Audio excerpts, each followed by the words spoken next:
Hello everyone, how are you doing? This is MD Tech here for another quick tutorial. In today's tutorial, I'm going to show you guys how to resolve if your Xbox application notifications are not working properly on your Windows 10 or Windows 11 computer. So this should hopefully be a pretty straightforward process here, guys, and without further ado, let's go ahead and jump right into it. So first thing I recommend doing would be to open up the search menu and type in troubleshoot. Best match to come back with troubleshoot settings. Go ahead and open that up. On the right side, underneath Options, select Other Troubleshooters. And then underneath Other, go down and select the Windows Store Apps Troubleshooter, and then the Run button. And give it a moment here.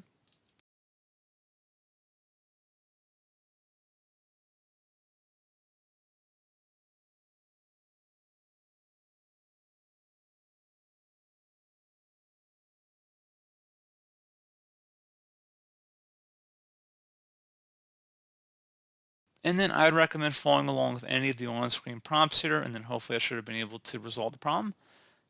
And there's going to be a few other things I'm going to try here as well.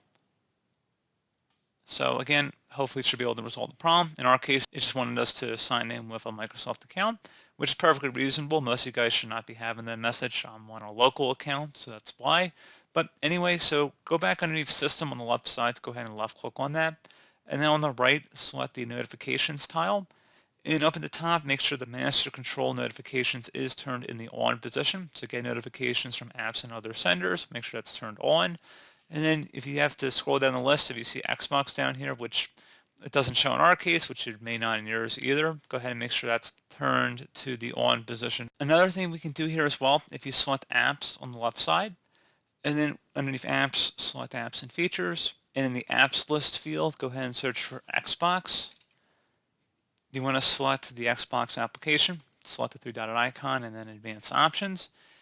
Where it says background app permissions, if there's an option to set to always, go ahead and just turn that to the on position, so let it run in the background.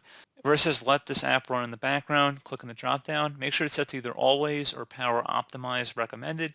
If you have a different option recommended, go ahead and select that. But again, make sure it's not set to never. That's certainly a potential issue there. And then also on top of that, if we were to go back to system up at the top, so go ahead and left click on system again, and then go on the right side and select focus assist. And you want to make sure that is turned off. And then once you're done with that, go ahead and close out of here. And then hopefully your notifications should have been restored at this point. So as always, thank you for watching this brief tutorial. I hope I was able to help you out, and I do look forward to catching you all in the next tutorial. Goodbye.